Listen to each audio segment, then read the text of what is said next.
Welcome back to Super Radio Bros here on KUGR, Cougar College Radio, the number one stop for Cougar, sports, and rock. I'm Alex, alongside Henry and Shane. Our last segment, we brought up some of the biggest news in the video game world today, and right now I am very pleased to announce that we have gotten the best interview that we've gotten so far on the show. I'm so happy to have him today on the phone, Mr. Ryan DiGiorgi from Jackbox Games. How you doing, Ryan? Hey guys, doing very well. Thank you for having me. Oh, the best interview. I feel so special. It's like, well, hey, we've been working on this interview for a while, and I am very happy to have you on. We're all big fans of Jackbox. We've all been playing it since Jackbox Party Pack 2 and 4, and we're really happy to have you on the air today. That's awesome. Thanks so much. I'm happy to be here. Not a problem. All right, so can you just talk about what is your job mostly with Jackbox? Sure. So I'm a game director, so it sort of is the creative directorial role on any given game project where I work with writers and engineers and artists and sound folks and everybody, production managers to make the game happen in a cohesive way. So basically somebody sort of being the person to say, like, there are like 3 good ideas, here's the one good idea we're actually going to go with. And sometimes that's the person who also sort of pitched and prototyped the original game idea, and sometimes I'm directing games that somebody else originally had and thought of, and kind of taking their vision and running with it. So, because so far, according to your Twitter page, the ones that most recently you have worked on directed were TKO in the Party Pack 3 and Civic Doodle in the new Party Pack 4. So, would you say that your specialty is more like on the drawing game side? it sort of ended up that way by coincidence, I think. I mean, we sort of all put on a lot of hats here at Jackbox. We all work on a lot of different kinds of things. I actually was hired pretty shortly after Steve Heinrich, who was a longtime Jackbox director, left the company to do his own big and better cool things. And so I ended up taking over some stuff he'd been working on. So I also directed like Quiplash 2, and this year I directed Fibbage 3, which was a franchise that he'd previously been working on. So I sort of got my mix of like, hey, I got some legacy stuff I'm going to pick up from other people, and also the new stuff that ends up those that happen to be drawing games, yeah. But I do kind of like drawing games quite a bit, and I feel like we talk about, trying to have a mix of games in our pack, and if one of them ends up being a drawing game, that's always a plus, because I feel like it's a interaction people don't get to do on their phones all the time. Yeah, the drawing games I feel are pretty fun. It really depends on, like, I've grown to really like Civic Doodle. When I first played it, I was not the biggest fan, but the more and more I've gone to try and experiment with it, to play with different people, it's gotten to be a really fun experience that a lot of people can really have a good time with. So I really like the direction a lot of these are taking. That's great. Yeah, so talking a little bit about the Party Pack 4 and Civic Doodle, then let's actually talk a little bit about Civic Doodle then. What was the idea behind trying to make a drawing game that was based around making murals around a city? So that was started out as a pitch from Allard Baban, who is our longtime Jackbox mainstay, VP of creative at the company, an artist as well. And he had this game that he played with his son, and also I think it evolved from another game he played with college friends, where they would do sort of like art battles where, he would draw a guy shooting a missile, and then his son would draw a guy deflecting the missile with a, shield or whatever it is. And they would just both build out this giant, crazy drawing together, taking turns. And he was like, maybe that's a game. And we had tried it on paper, and it seemed like it was working very well. And we were trying to figure out how to make it a little more gamified. And then we kind of landed on this idea of like, well, what if it is 2 people adding to the same drawing at once, and you sort of vote on which is better, and that one gets, to move forward. So it ended up being starting from the mechanics. Like some of our games will start with like, oh, this is a spy type game, or oh, this is like definitely like Survive the Internet in this year's pack started out with the internet as the motif, and that, stuck. But in the case of Civic Doodle, it was very much like, okay, it's a drawing game, it's a collaborative, game, and then what kind of theme can we put on that? And we, for a long time, talked about tattoos, which we thought would be kind of funny. Like you get a tattoo, and then you get a bad tattoo, and you need someone to come fix your tattoo. And so this tattoo just keeps like growing and getting weirder and weirder. But that ended up being like a little limiting in terms of what we actually wanted to do with the game. And then we were like, all right, well, what else do people like collaborate on? And we kind of came up with like, what if you're trying to beautify a very weird town? And then somewhere along that line, we were like, oh, an old man from the old Jack games could be like the mayor. And we're like, okay, great, done. That's what we should do. That's actually exactly what I was going to try and bring up. Is that one thing I've noticed with a lot of these with a lot of the games that you bring back recurring characters, like you said, Old Man was in a number of games, including You Don't Know Jack 2015 as the Foggy Facts of Old Man character. So what is how often do you guys like to try and bring back recurring characters in your games? I think, our newer, we are cognizant of the fact that, like, a lot of people started playing Jackbox games after Party Pack 1 or 2, maybe Fibbage, and they don't know those old characters. And our newer, games maybe don't have as many of that sort of recurring characters that sort of show up in multiple games. So I think it's a balance of going no one, Jack fans who know Old Man will love it. But is this still funny enough that if you didn't know who this was, it would still work? And luckily, I think it was. I mean, Andy Poland, who does that character, who also does a bunch of music and sound for Jackbox as his main gig, is incredibly hilarious. And I still do not know where that voice emanates from. So, half of those Civic Doodle rants are just like, hey, Andy, just, here's your loose topic. Just have him rant for 3 minutes, and he'll just go do it. So I knew that character was funny anyway. I think we try to balance it that way, where if a character is inherently funny, let's do something else with him. If it was only funny because you remember him from something, then people aren't potentially going to remember that. Let's not bring it back for just that sake. So do you have any personal favorite drawings from TKO and Civic Doodle? Oh man, I try to retweet the good ones, especially when Party Pack 3 first came out. I was retweeting a lot of them. I definitely have 4 or 5 shirts I have purchased from that game with some pretty great drawings. I don't think most of them are not done by me. There's one that came out of an early test that was a weird drawing of a very melancholy looking onion, and I think it was actually drawn by one of our artists. And the caption was let the love in. I just really like that combination. There's also one that I think was drawn on one of our weekly Twitch streams, which was just a blue heart with an angry face, and the caption was "No time for games." Oh, no, sorry, no time for jokes. No time for jokes, which is another one that I love wearing. So, and then of course there's a hot dog that says "Squeeze Police."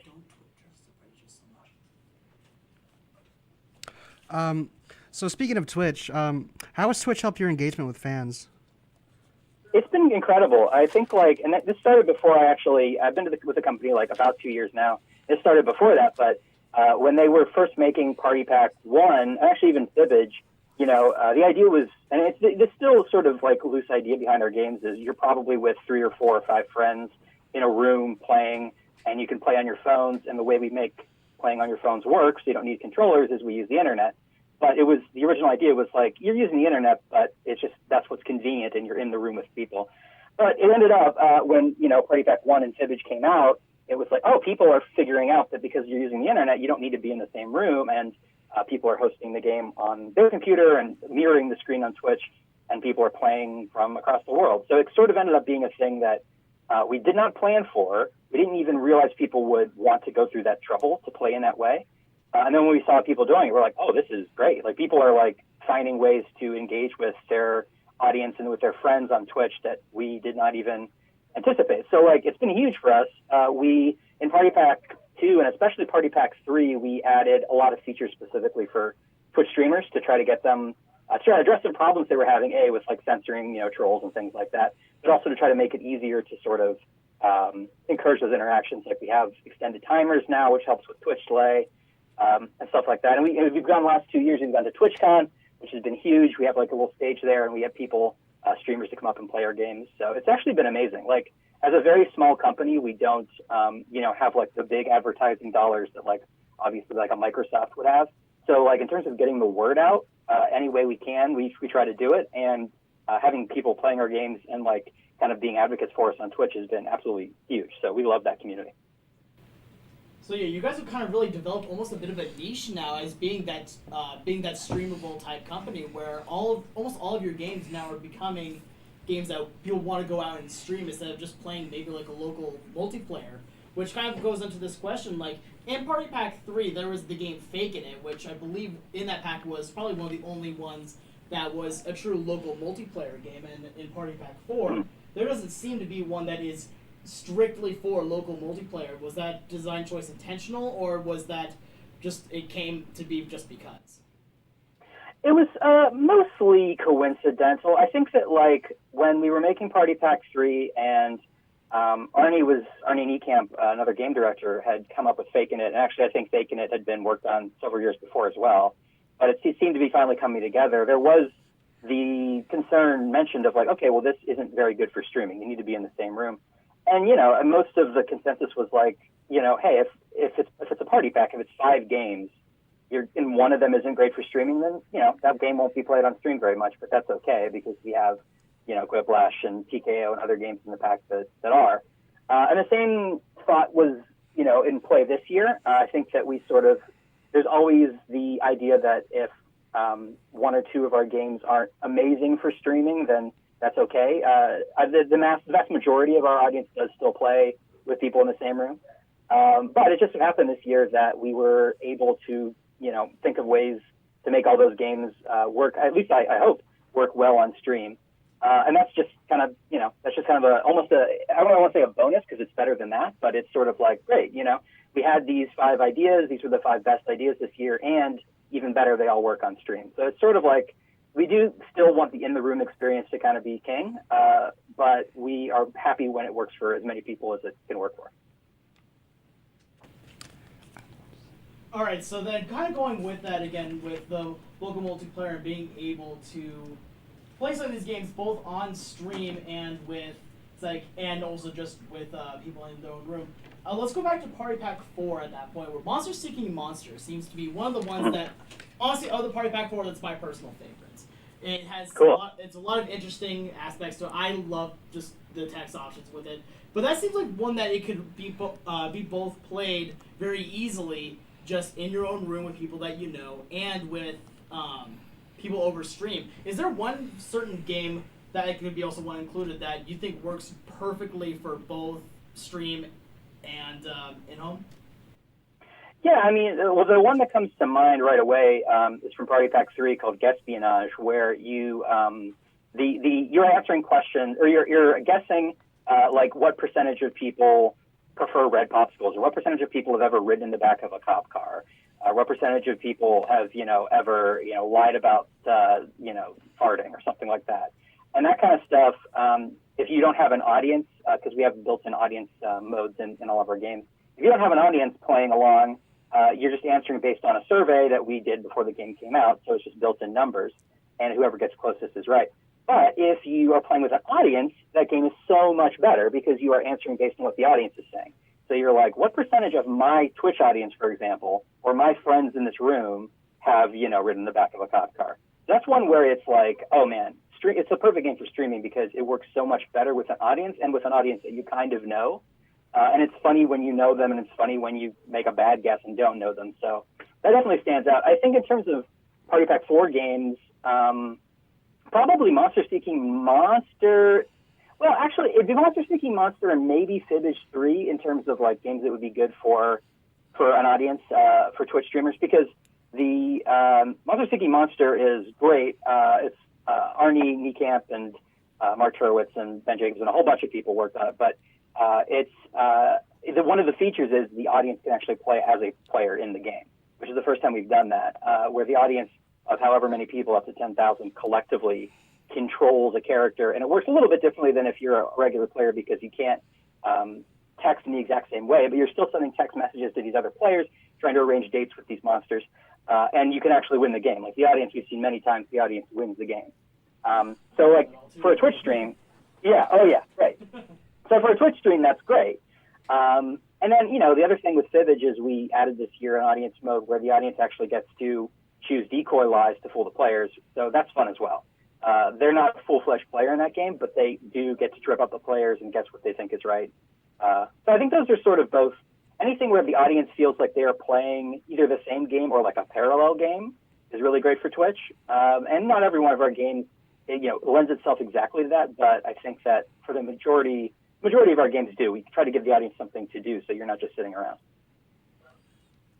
Okay, so going back to Monster Seeking Monster, that seems to be the most popular one in Jackbox 4. Where did that idea come from?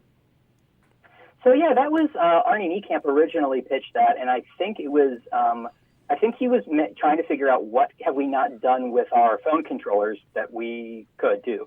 We were trying to think of, okay, you know, we've done Quiplash and Fibbage type games where it's mostly related to funny text entry, and we've done Drawful and other TKO and games where it's about drawing. What else can the phone do that we haven't thought about? And like he really was interested in doing player-to-player communication, like not player to game and then back to player, not player to the big screen necessarily right away, just like secret information only shared between two players as if you were like chatting with them on a messaging app. And that kind of, I think, let him down the road of like, okay, a dating game is perfect where you're chatting. And like, all right, if it's secret information, that probably leads to something along the lines of a sort of, not a hidden role game quite, not quite as like a hidden game as like Dominion or something like that, but like, but something that is, you know, a certain amount of strategy, which kind of, I think, led to the monster power idea of a bunch of different monsters that each have different powers that help them get dates, but you don't know whose power is what until they get revealed. So, you know, I think that is the loose arc of that idea. And it was originally very challenging to paper test because, you know, we just basically used our in-office Slack to like message people. And then, you know, Arnie had to like go and be like trying to do all the math of like, okay, well, this guy was a vampire. He's doing everything on paper, like, and this and that. But the leprechaun doubles that. So like, it would be like chatting, and then we'd have to wait 20 minutes to learn like who moved up in the ranks. But yeah, but like that was when we replayed it right away, and even just forgetting about the monster powers and who was winning, just like sending ridiculous messages to your friends and then seeing them displayed was really, really fun and compelling, and kind of something that we didn't feel like other games were doing a ton of, so it seemed like a good fit. I'm glad you said it's your standout. Like, some people seem to get it right away and love it, and some people play half a game and don't get it, and they kind of give up on it. It definitely asks a little bit more of the players than some of our other games, so I'm glad you stuck with it, because it really is one of my favorites. It's one that definitely got to me, like, immediately.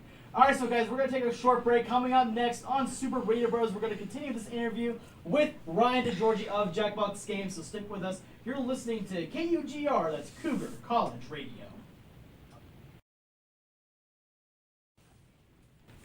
And welcome back to Super Radio Bros here on KUGR, Cougar College Radio. We're back here again with Ryan DiGiorgi from Jackbox Games. We spent the first part of this interview talking a lot about Jackbox Party Pack 4, and we're going to continue talking about Jackbox Party Pack 4 and a few other things in there. One question My favorite topic. I mean, it's the topic of the day right now at this point. It's only out for when was the first day that it came out for PS4 and Xbox? Oh man, I think it was the week of October 17th, and on PS4 might have been the 18th or something, but yeah, it's only been a week or two here. Yeah, because right now I believe it's been released on, I think, 8 different total platforms and a couple bundle sites, correct? Yeah, almost everything with a screen. We're on PlayStation 4, Xbox One, Steam, Mac App Store, and yeah, Humble Bundle and Bundle Stars, so basically Steam codes as well. We're on Amazon Fire, we're on Android TV, NVIDIA Shield, anything we could, Nintendo Switch, anything we could cram the thing on, we're on.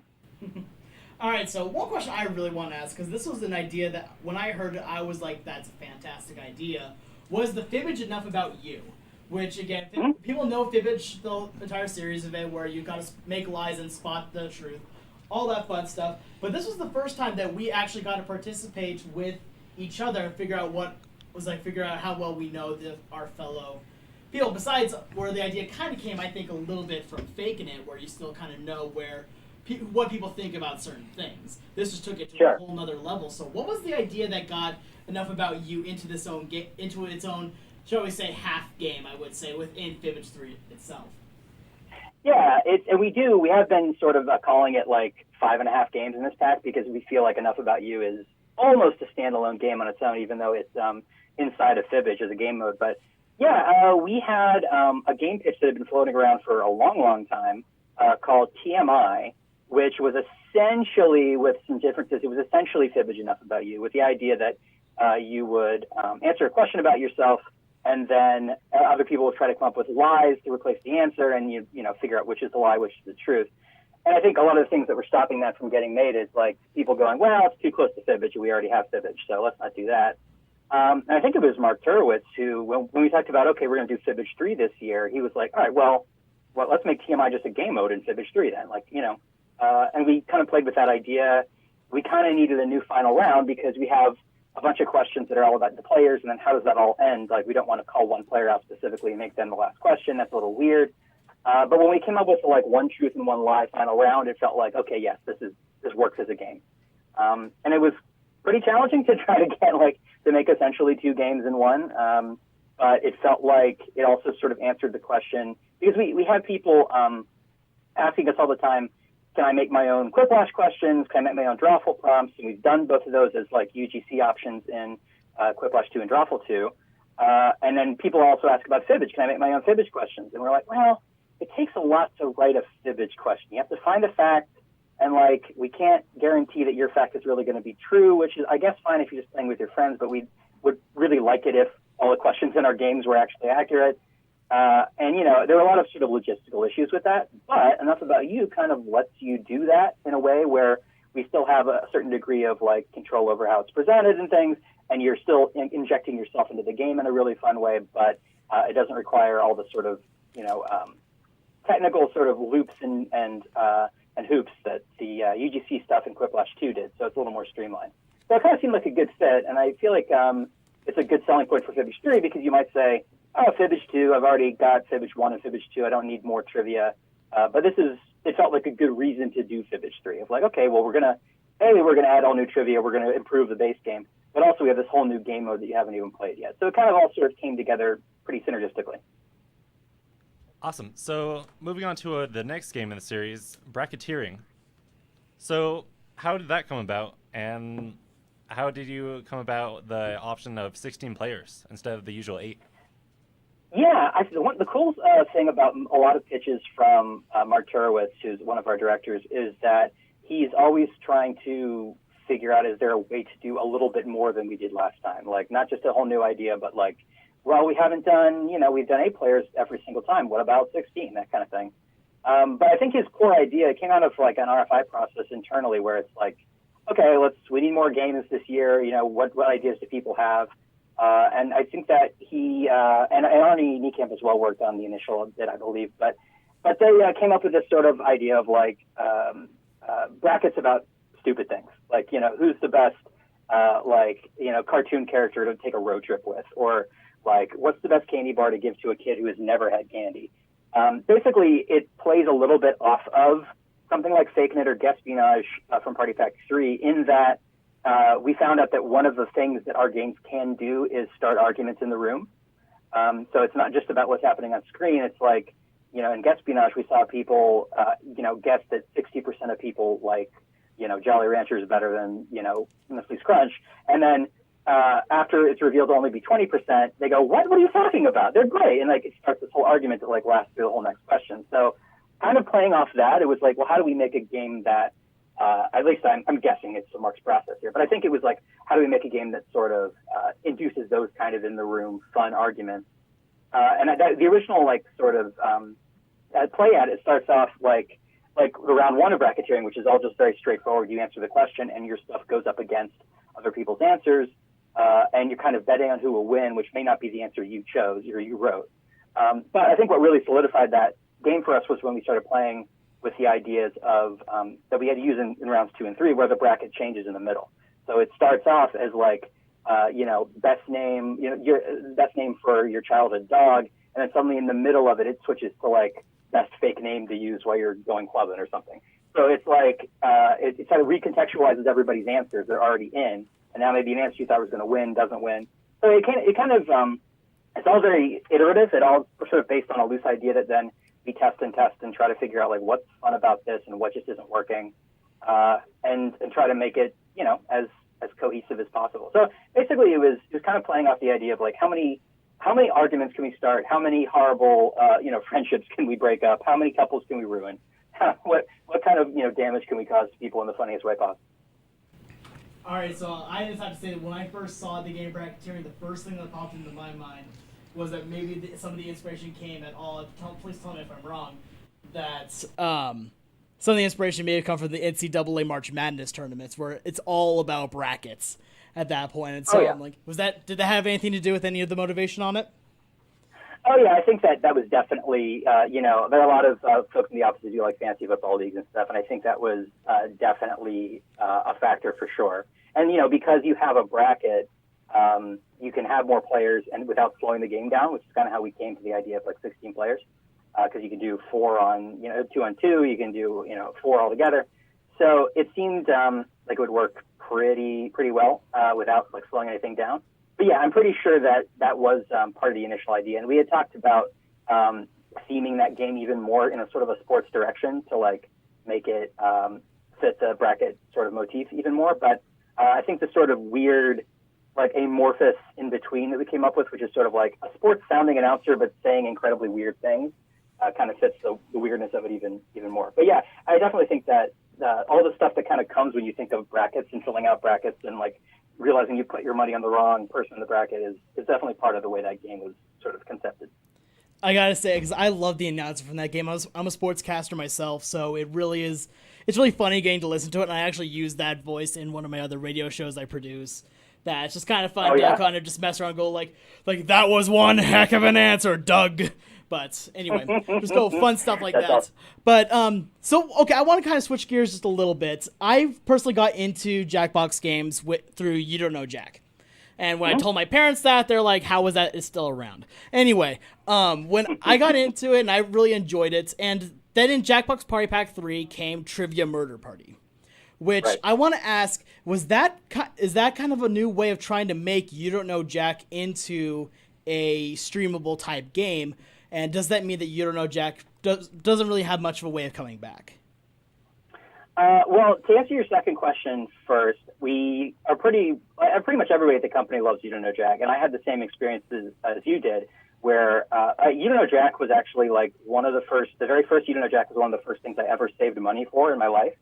Like, I would always just be like, oh, I got some money for a birthday or for this and that. I'll just spend exactly the money I have and have no money. But it's like, I saw a CompUSA kiosk playing You Don't Know Jack. I was like, I need to get this. My dad was like, well, save your money.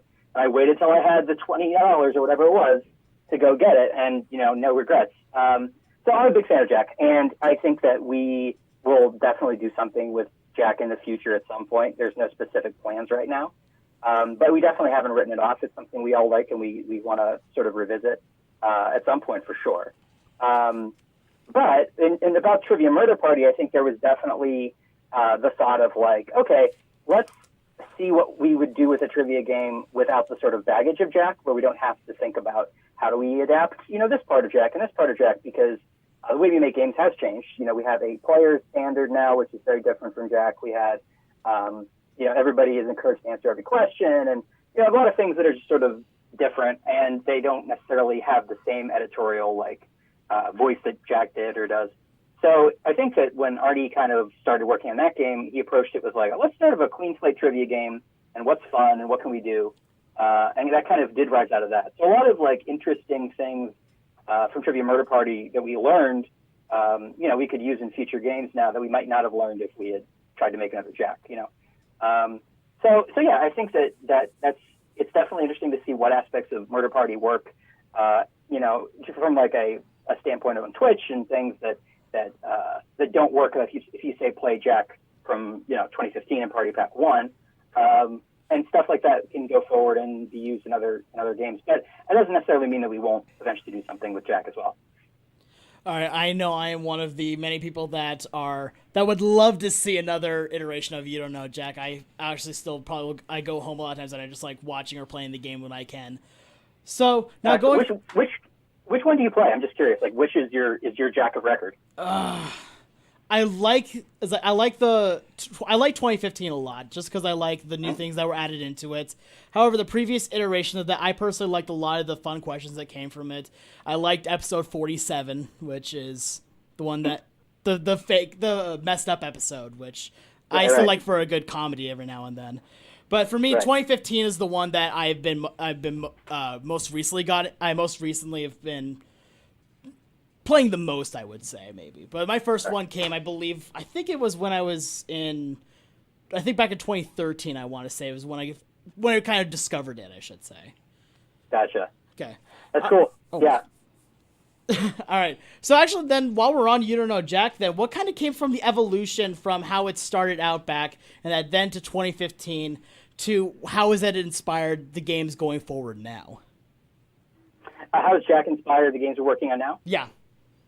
I think that the sort of like irreverence and like viewpoint of Jack is sort of like, hey, we're gonna do and this doesn't apply to just trivia games, but we're gonna do trivia like from like Trivia Pursuit, but we're gonna do it in a really sort of irreverent, funny way. And one of the mainstays of Jack is sort of like the idea of a twisted question where you go like, oh, we're asking you about the Brady Bunch, but we're also asking you about Socrates in the same question. You kind of have to know a little bit about both.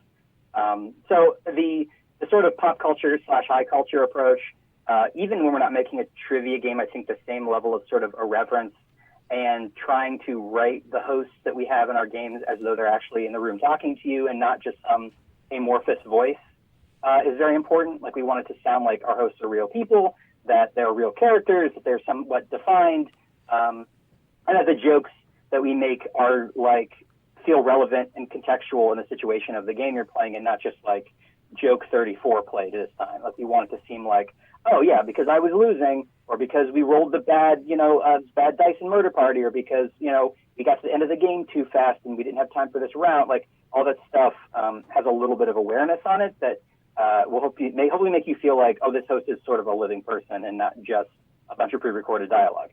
That's definitely something from Jack that still applies. And the other thing is, I think Jack was pretty good at making the player feel like the star, like the game is happening, but you are the person that is the center of attention, and it's about your score and your answers, and we're very responsive to what you do in the moment.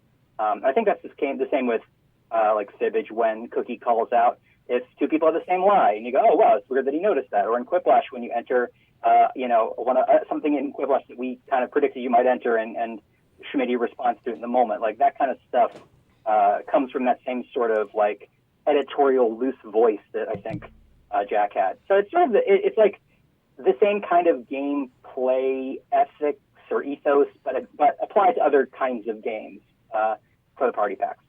So I know, like, one thing I loved about Jack and Fibbage and all that was even just when you said a wrong answer, a lot of the times, and it goes exactly to what you were saying about how even if you say like the wrong answer, they will make a joke about your wrong answer instead of just saying, no, you're wrong. No, it gives you that kind of human element to it, and I love that about the games. Yeah, I agree, and that's something we definitely try to keep doing as we come up with different kinds of games. So the process for creating the Jackbox games sounds very careful. And what challenges did you guys face during development? Let's see. Well, I feel like when we go to make we have sort of in some ways we have it easy, and in some ways we have it harder. Harder in that we tend to make 5 games every year, which is a lot of games, and we're a relatively small studio. The way it's a little bit easier is that because we're making 5 games sold together, they can all be like smaller, weirder ideas. They don't have to like feel like, our games are only $25 typically, but they don't have to feel like a $60 Gears of War. They can feel like, oh, this is like a fun thing to do with friends for 20 minutes, and then maybe we'll try another one in the pack and do something different. That's not to say that we don't it's not to say we put less care into them, but it does mean that we can make weirder, riskier things and see how it goes versus, working a year or multiple years on only one game and then, putting all of our eggs in that basket. So it is, it's cool because we hopefully can start the year with like, okay, we have a couple ideas from last year we didn't do. Is there a way to sort of beef those up and make them worthy of doing this year? And then we always want, a couple brand new ideas. So we're like thinking of different ways we can use our established technology and our, those things we're good at editorially and that kind of stuff. But the challenge, is always going to be making 5 games a year, which is like is a challenge no matter what. And, it's always going to be a situation of like, well, we wanted to finish Fibbage a little bit earlier because we started on it earlier, but it's running late for various reasons. So we can't quite get to this next game. It was definitely for example, this year's Civic Doodle was one of the ones we did last. And even though we had the idea fairly early on, we were still working on other things. And then we finally got to it. And I look back, and partly it's just because I'm critical of my own stuff, but I look back and go like, oh man, we should have done this and we should have done this. And, you know, there are always things that you look back and want to change, especially on games you didn't have as much time as you wanted to, since it was, you know, one of 5 games you were making. So I feel like the fact that we do so much every year is a little bit tough. The fact that, like, we, you know, are still sort of experimenting in that space and coming up with ideas that some people love and some people don't love. I mean, it's a challenge and a good thing. Like, for example, in Party Pack 3, I think I read a review claiming that every single one of those games separately was the best game in the pack. Like, I would read a review that said, like, TKO was the worst and nobody should ever play it. And I'd be like, oh, that sucks. I guess I made the worst game in the pack. And then I'd read another review that said, the only worthwhile game is TKO. Like, oh, okay. Well, that's ultimately what we want. We want, you know, we want to make games that, like, there's at least one in there that you fall absolutely in love with. So, but it's sort of a big process of trial and error, and trying to get, you know, everybody to agree on which of those 5 ideas every year we're going to actually make is a bit of a process as well. Although our CEO, Mike Builder, has a basic rule, which is whenever he hears loud laughter, he comes out of his office to see what the game is, and that game is going to have a pretty good chance if it, like, elicited a response that he was able to hear from his office. So I have to ask, with the prompts, it seems like there's so many that you don't even get the same one, like, in another game. So how do you get it so that every game just feels unique and that the same questions aren't recycled? Yeah, we don't. We definitely don't recycle stuff cross game. At least we very, very rarely do. And we have a relatively small. We have 2 in-house writers, and we definitely use contract writers as well to bump those numbers. But we definitely are serious about making the games editorially distinct. Like bracketeering, we don't want those prompts to sound like Whiplash prompts because why wouldn't you just play Whiplash or whatever? You know, we want them to, even if it's a relatively minor distinction, we want those to be able to feel different and like they make your mind work in just enough of a different way that this feels, you know, fresh and unique. And then beyond that, it's just a quantity thing where it's just like, all right, well, you know, we did 500, you know, some questions last year in Fibbage. We're going to do, you know, try to do at least, you know, 25% more or something, 50% more, because we want to make sure that people, especially with the trivia game, don't run out of content. And, you know, we're limited in terms of something like Quiplash, where we're coming up with funny sort of, you know, starter prompts for you. There's not a ton of limitation on how many of those we could do, you know, given the right amount of time. With Fibbage, it's like, okay, we've also got to do a bunch of research and find out that I'll find funny facts that work, and some funny facts are funny but don't work. And you know, some things, you know, seem like they might be true, but we can't really source it, and we don't want to put something fake in the game because it loses some of the fun. So you got to leave that out. And there's a lot of legwork, especially with something like Jack or Fibbage, where you have to actually find real facts that back up what you're saying. So it's sort of a matter of just putting in the hours. And we have incredibly talented writers. We're also very disciplined. We're like, okay, well, I'll do 2 hours of Fibbage, and then I'll get tired of that, and I'll hit a wall, and I'll have to go back and do a couple hours of bracketeering to like break it up, and I'll do a couple hours of, you know, Civic Doodle or whatever. Civic Doodle doesn't have prompts, but you get the idea. So yeah, it's a matter of having really talented people, and also who can put their brains in enough different modes that you feel like you're getting something unique and not just a different version of the same game. All right, well, I think that's all the time that we have. Thank you so much, Ryan, for coming in. It was a pleasure to have you on air today. No problem. It was a pleasure for me as well. People should buy the Party Pack 4. That's what I'll say before I go. They definitely should. They definitely should, and have, and will. All right, so stick with us here on Super Radio Bros, where we'll be Game On, me versus Shane. Stick with us. You're listening to Super Radio Bros on KUGR. That's Cougar College Radio.